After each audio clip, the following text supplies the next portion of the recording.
Okay, welcome back to United Pubcast, the podcast of the Man United Supporters Club here in Sydney. I've got Josh with me. How are you, mate? Yeah, good mate. Yeah, really good, especially after that. No, we've not lost a game for a while, so happy days. Well, that's the end. Not only losing the game, I think it's one of those ones where we'll get into it, but before the game, we'll say, yeah, we'll take a draw, and we sometimes do that, and then when the draw occurs, we lose our shit sort of thing. We go, what's happened here? But after this one, I think unanimously amongst the fan base was, yeah, okay, we'll take that, especially considering the performance. Well, maybe not the performance, but Chelsea's performance. They were quite strong. And on another day, we definitely could have lost the match. So it was one of those ones where you are happy to take a point given our current situation. But if you are tuning in, obviously everyone is awaiting the obvious news or the confirmation of Ralph Rangnick, and it hasn't been confirmed yet. Very likely in pubcast history. As soon as we hang up this call in 25 minutes' time, Josh, Man United will tweet it out. If that is the case, if they do announce it in the next couple of hours, we'll both go live again, or Larry will join us. He's a little bit late today, so we'll get a few people on and we will go live. If they do announce it at like 2 or 3 a.m. Australian time, we'll just go live this time tomorrow type thing. But yeah, it is about to be announced. Actually, I just see someone sent it in our group chat. David Ornstein, who broke the Ralph Rangnick news a couple of days ago, or was in and around the ones breaking the news, has just tweeted 5 minutes ago, saying Man United will confirm Rangnick within the next 24 hours. His visa process will dictate if his first game is against Arsenal or Crystal Palace. So there's still time. We're all excited that he's going to take charge or be involved with his Arsenal game. At the moment, it looks like potentially it could be the Crystal Palace game, but he'll definitely be announced within the 24 hours, and I'm sure then that means he does have an impact on that Arsenal match. But time will tell on that. Just a few comments in here. Before we get into it, good to see a few boys in here. Evening, Rob. Hope you're well.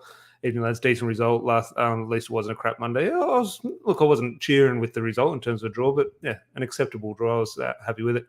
Alex, hope you well, mate. Good evening, mate. Mike as well. Evening, guys. Lucky not to lose, but we'll take the point. What has happened to Cavani? Yeah, well, I think Cavani, his injury was when he was noted as being injured. It was quite an actual serious one, or not a serious one, but quite a sort of lengthy one, which wasn't really sort of talked about. But Flim here, good to see you, mate. Anyone but Fred. Look, we will get into Fred because especially when we get into 3-2-1s, I don't know if he was worthy of the 3 points or minus 3 points. I'm not sure where you kind of sat, Fred. It was a mixed bag, as he usually is, but I'm sure we'll get into 3-2-1s in a little bit. And I'm sure Josh will probably interrupt this podcast every 30 seconds to award Chelsea a corner. Every second time the ball went in in our half, they got awarded a corner. Every single time they got near the goal, Chelsea corner. Did you feel that, or was that just me? Loads of corners, especially in the first half. I felt more in the first half, but it was actually probably more in the second. Could think about it.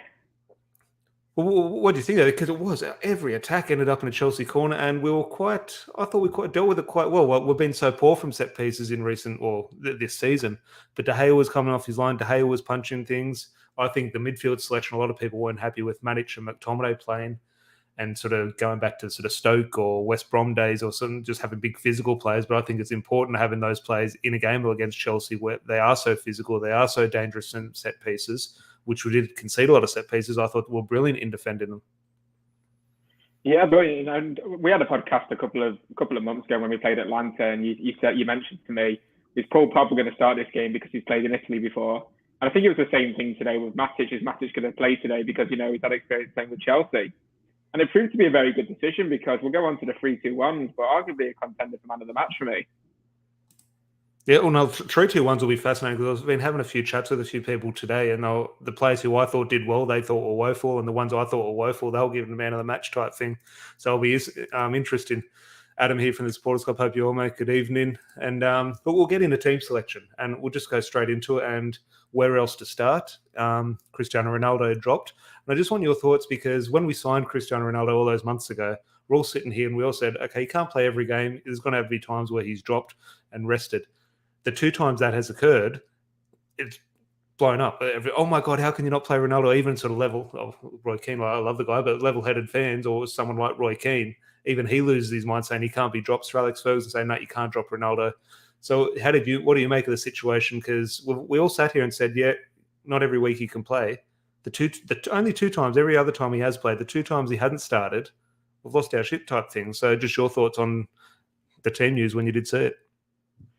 I wasn't losing my head, to be fair. And I'll tell you why. We've got 2 very big games back to back. You've got Chelsea and Arsenal. And you're thinking, which game, if you were to drop him for one of them games, you'd probably drop him for today because at home, you back him in front of the United crowd to do well and potentially even score.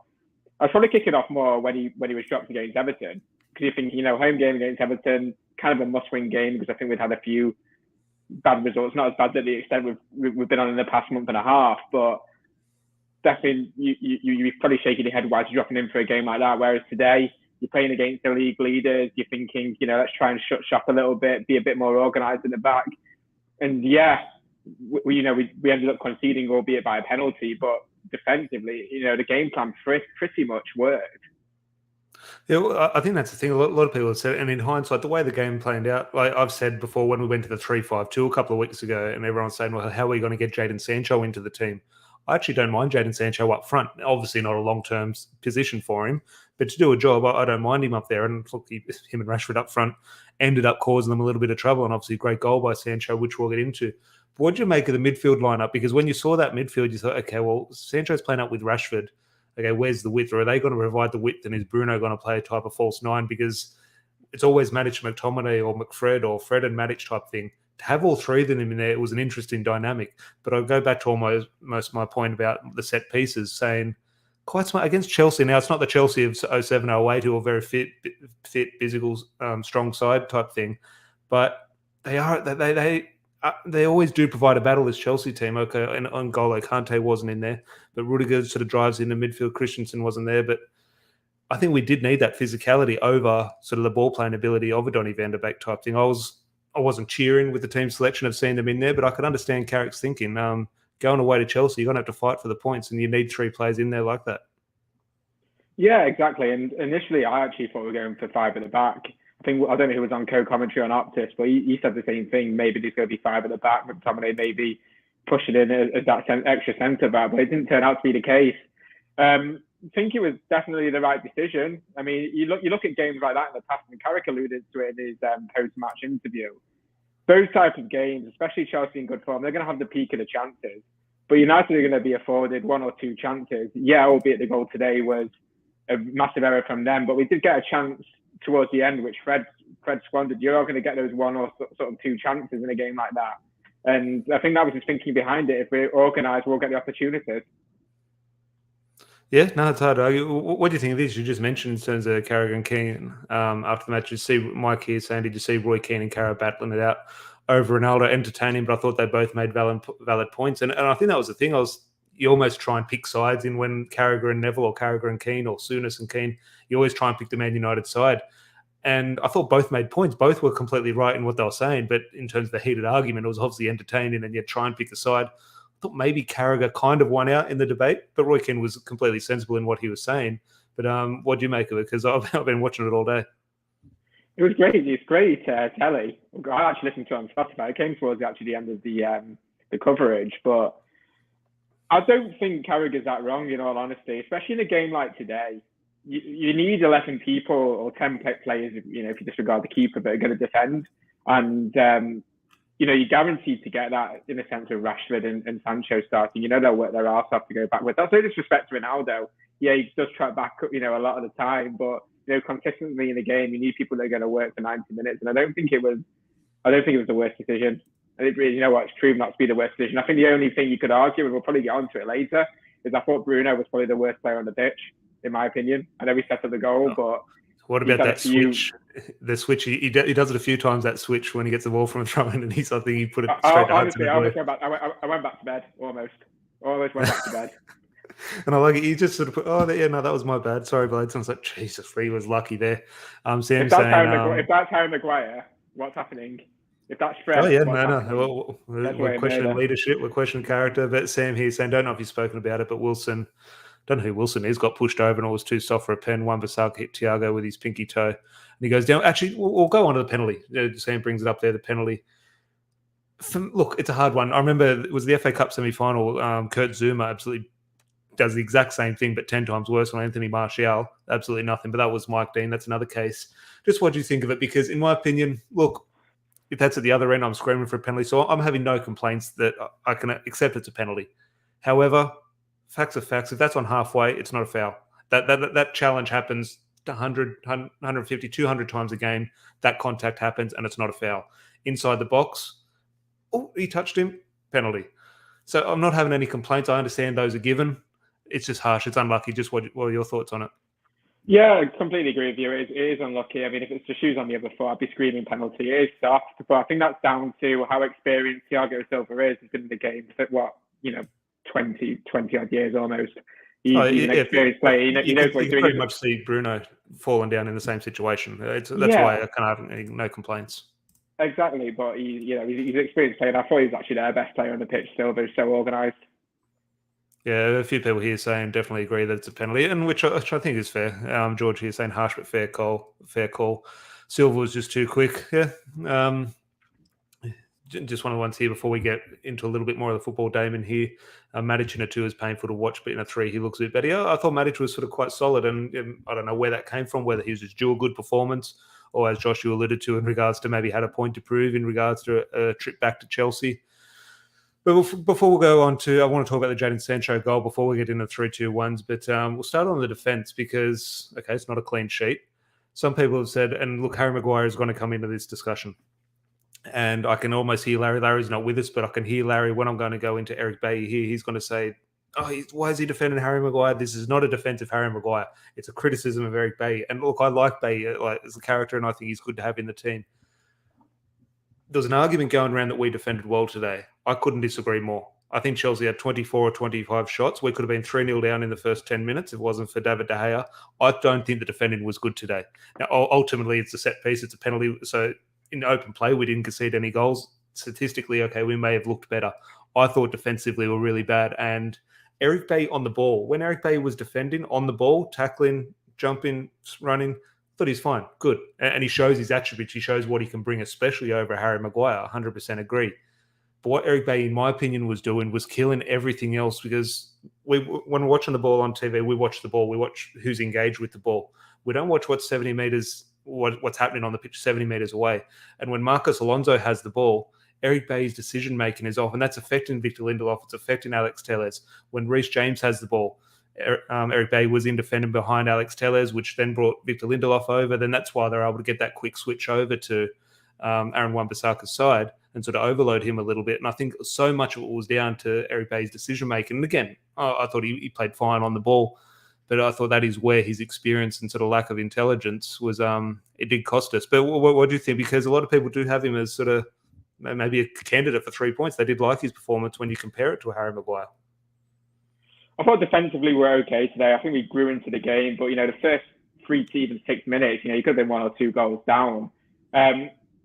I actually don't think I agree with you in a sense. I don't think it was a very strong defensive performance. I know they only scored from a penalty, but put it this way: Timo Werner, who was probably Chelsea's worst player on the pitch today, had 6 chances, 6 chances, which he probably should have scored.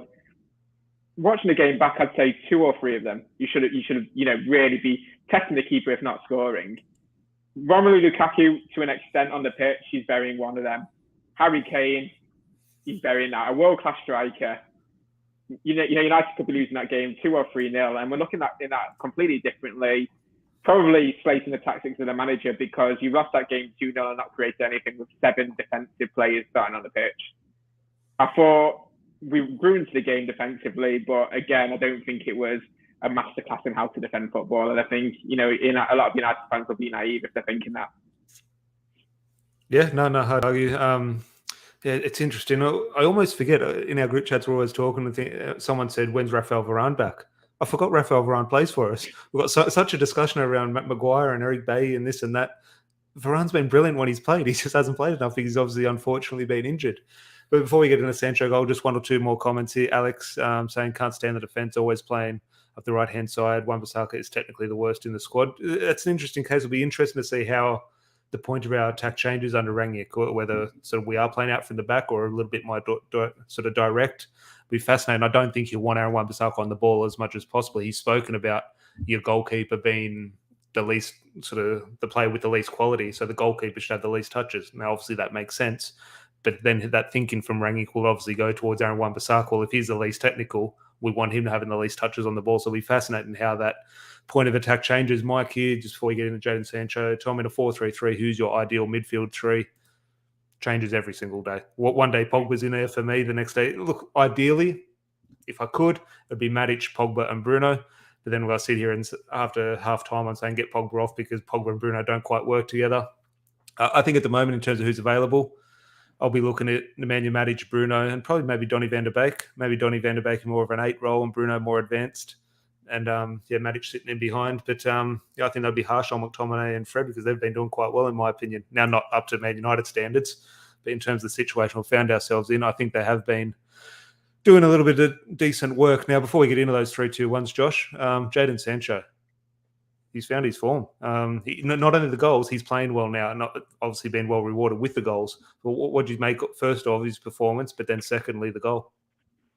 I thought his performance today, again, it was okay. I think he sort of grew into the game. I wouldn't have him down as the best player on the pitch, but I think he worked hard. Very much off the ball as well as on the ball. And going to the goal, I think he deserves a lot more credit than people are going to give him. He had a lot. One-on-one with the keeper, you've got a lot of time to think about that. And more often than not, when you have that much time to think about it, you're messing up. You're going straight at the keeper. The keeper makes a save with his legs. He was so clever the way he gave the keeper the eyes to think he's going to square it to Rashford. It's a fantastic finish. Now, you know what? If he doesn't score against Villarreal the game before, I think he's missing that. Very, very good possibility of that. And you're completely right in saying how underrated it is. But not only the thinking time, and yes, that is the main issue. He had so long to think. It was the options. It was because of Marcus Rashford, and Rashford was not making it easy for him because every touch Sancho was taken, Rashford was offside. So that's going through Sancho's mind. He's gone, I've got time. I want to give it to Rashford because it's just a tap-in. That is the right option to take. But I can't do it. He's offside. Get onside. So suddenly that's going through his mind. He's got the best goalkeeper in the world apparently in front of him. And I think so much is going through Jadon Sancho's mind. And then just add that little shimmy to send the keeper on his backside and just roll it in. What an absolutely fantastic goal by Jadon Sancho. I think Rashford deserves a lot of credit for that as well too, because it's coming from a lot of pressure in the United area, and two attackers are putting a lot of pressure on Jorginho, and he does eventually make that mistake. Yeah, no, definitely. Well, a few in the comments saying the exact same thing in regards to Adam here saying I was worried Sancho was going to pass to Rashford. I think that Sancho wanted to, just Rashford wasn't staying on side. So it sort of made Sancho's decision up for him. But I thought it was a fantastic goal. And he's almost, we'll get into, I'm sure, when we go live in an hour or two or this time tomorrow when we talk about Ralph Rangnick's arrival. Jadon Sancho is almost first name on the team sheet in regards to the evidence that we have and obviously what he has spoken about. Jadon Sancho hopefully sort of lives up to what we fully expect and hope of him. But I just saw a comment here from Georgie just on the Jadon Sancho goal. How good was the first touch of the Ballon d'Or candidate from Chelsea? That was the thing. I thought, okay, great goal by Sancho. That was woeful. That was Eric Bailly level of decision making. When that ball's up there, the last thing you need to do as the ball's coming in, don't take a touch. Jadon Sancho reads it. He says, "I'm going to just put a little pressure on it in case he's stupid enough to take a touch. I'll be there." When that ball's coming down, you just have to head it. Just head it back in the danger area. Just put it back in there. And he's tried to take a touch, maybe try and prove himself Ballon d'Or worthy. But I'm sure that has the Ballon d'Or been awarded? I don't know. Messi, Lewandowski. I don't know what's happened with that. I don't know how he's won that, but fair enough. No, well done. Ashby, good to see, man. Hey, lads, how sexy was the shimmy? Oh, yeah, if you actually go back and look at it, it was actually a great bit of skill by Sancho, not just the composure, but it was a fantastic bit of skill. But we will go on to 3-2-1s, Josh. And I'll just bring them up here, the 3-2-1s. This will be fascinating. So get your comments in as well, because I have no idea where to start in here. As I said, some players who I thought didn't do too good. Some people have had man of the match type thing performances. So last week I sat here and said to Larry, I'm not leaving this chat without awarding David De Gea points. Now, Josh, now you are the guest, so I'll sort of lean towards your judgment a little bit more. However, I'm not leaving this chat with Eric Bailly getting points. A lot of people I've spoken to have said Eric Bailly deserves points. For me, I don't think I can. Tell me, don't give me your 3-2-1, Jeb. Is he in your consideration for the 3 points or 3-2-1s? I think he'd be in the consideration for it, not for a 3 or a 2, but he'd be in the consideration, when he's scraping the barrel for probably like a 1 point. I mean, that's a bit harsh, probably not scraping the barrel. But I think I think overall he had a positive game. But as I said, I don't think it was a defensively class performance from our centre backs. I mean, if I was to pick a good centre back today or a good defender today, should I say? I think it's Alex Telles for me. The best out of all of them. I think if you look at Chelsea's biggest threat at the moment, it's Reece James, and I can't recall Reece James doing overly that much today. And I think that's down to how much Telles closed him down, didn't give him the option, and he had a few crosses in the first half, but he wasn't as prolific as his first his last couple of games for Chelsea. I'm not saying Tellez should get 3 points, but that's just your argument, really. That's how I think Tellez. I think he's different. definitely sort of he's benefiting from playing a lot more games now. Not he's not playing a lot of games, but he's a little bit more consistent in the team selection or off the bench type thing. So I think he's benefiting from that. But in terms of my 3 points, you see some bad things, Tom. That's what I'm saying. People are saying different things about the game. I mean, I read a post today from someone saying Fred had his best ever game in a Man United kit today. Ian Wright said I'm watching today, but Aaron Wan-Bissaka had a good game. I mean, I don't know if I was watching a different game, but that's how Fred's an interesting one. Well, I'll just throw some comments here before we sort of decide on ours. Alex saying Sancho, De Gea, and Fred. Adam saying De Gea, Sancho, and Fred as well. George impressed with Nemanja Matic, Victor Lindelof, and De Gea. So interesting shout there. And Rob saying De Gea, Fred, and Sancho. And look, I'll eventually give you the 3 points to award, Josh. But my thinking is, I know he's running away with this award. I understand that, and we want to keep things fair. In terms of the way I value the 3-2-1s and the importance of it, in terms of match-winning stuff, for me, again, David De Gea. I think, especially that first 10 minutes, and ultimately some good saves, and especially coming off his line a little bit to collect crosses, but especially going back to those big saves early on. Different game. If we're 1 or 2-0 down to Chelsea in that first half, floodgates open. And I just think David De Gea was just vital for me.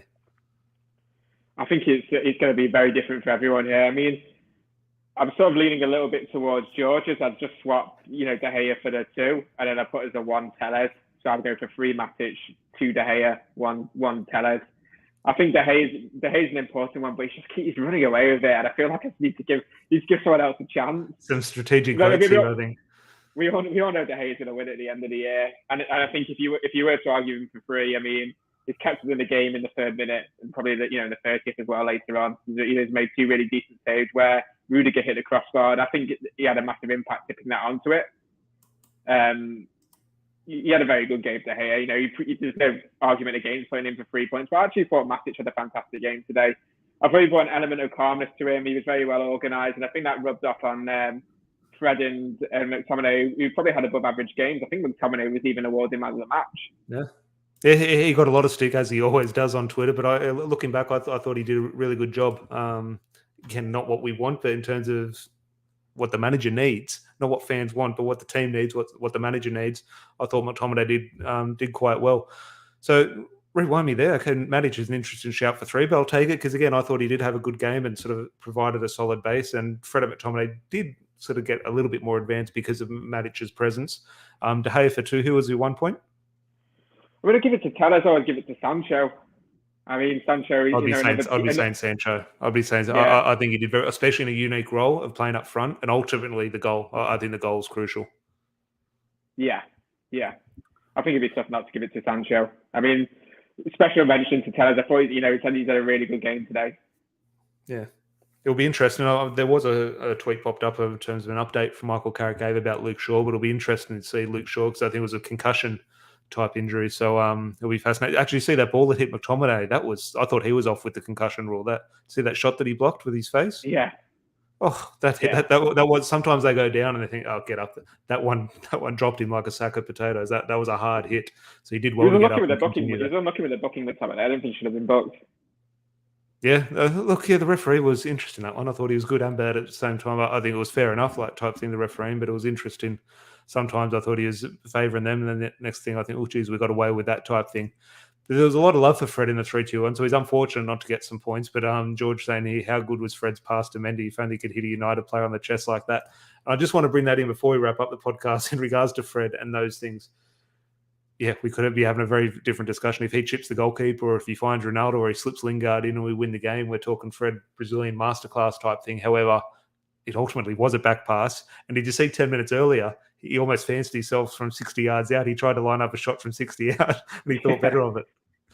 Well, I think the last podcast he did, I said Fred winner. What's going to be the score? I was getting ready to frame that. That's going to be the thumbnail for this podcast. Fred winner, Well, what do you think? And look, we're going to wrap up the podcast and we're going to have the discussion maybe in an hour's time when Ralph Rangnick's announced, or in 24 hours. If it happens overnight, we'll discuss it. What do you think of the midfield players in terms of, look, we could do this for every player, but in terms of, say, let's say Fred and McTominay, both individually, how do you see them kicking on sort of under Ralph Rangnick? Are they players he will like, or will their technical ability maybe let them down in his eyes? I think if anyone was to be a bit suspect in his team, potentially Fred. But then I thought, Carrick might have dropped in, but he's, seems to be really in favour in Carrick. And you know what? He's not done bad, Fred, in the games. I mean, he had a good game today. Maybe unlucky not to get, a couple of points in our 3-2-1s. And I thought he was decent against Villarreal. But I think Scott McTominay, and you've mentioned this in a lot of podcasts you've done, but he adapts to different managerial styles. He's a managing stream. Yeah. Fergie rates him. You've seen that video when he's at the Memorial and he says to Mourinho, "You've got a player on you there." Mourinho, awarded him, made an award for him at the Players Award. He appreciates him that much. I reckon in Van Gaal, if he would have been a bit before Van Gaal time, he would have loved him. He would have been a dream for him in midfield. Had he had the experience. And obviously, he's been a massive part of Ole's setup, and he's done. If you remembered, especially in the early seasons of Ole, has been monumental in the big games. Yeah, no, look, I completely agree, and I completely understand everyone's thinking, okay, Van der Beek's better, or Fred's better on the ball, or he offers this. I just think he comes down, and it's so important. Well, we sit here as fans, and we just want this, or we want that. A manager needs something. They don't have wants; they have needs. And McTominay is very coachable, and he will listen and he will carry out instructions. Paul Pogba has all the ability in the world, but can you trust him to carry out what the team needs? And McTominay does that, whether that's to our standard or not. He carries out what the manager needs, and that's why I think over this next 6 months, he could be a crucial player. And now, in saying that, he might not kick a ball for 6 months. Ralph might say, "No, you're not in my midfield. It'll be interesting." Exactly. And we've got a very massive squad. There's players that I actually worry for. This might be a bit controversial to a lot of people, but I actually worry for Fernandes.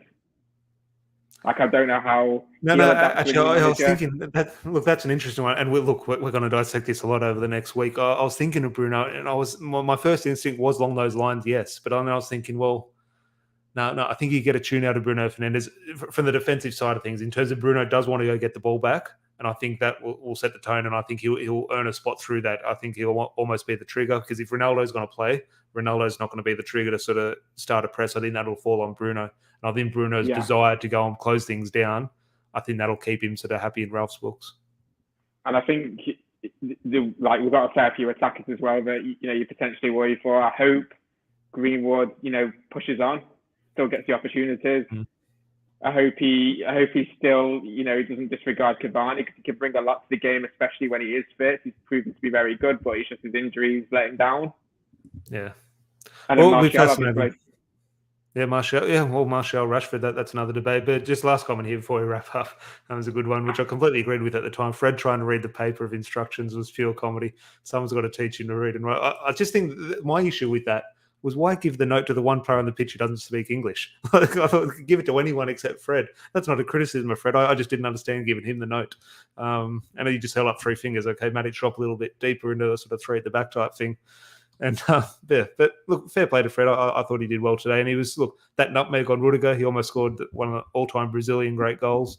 Exactly. And they could have won it. So it's unfortunate. It's a massive part. You can't deny he's a massive part of the team. The managers seem to love him, and the players love him. The players, you can see from the pictures, from the way they are with him, he's a value to the team.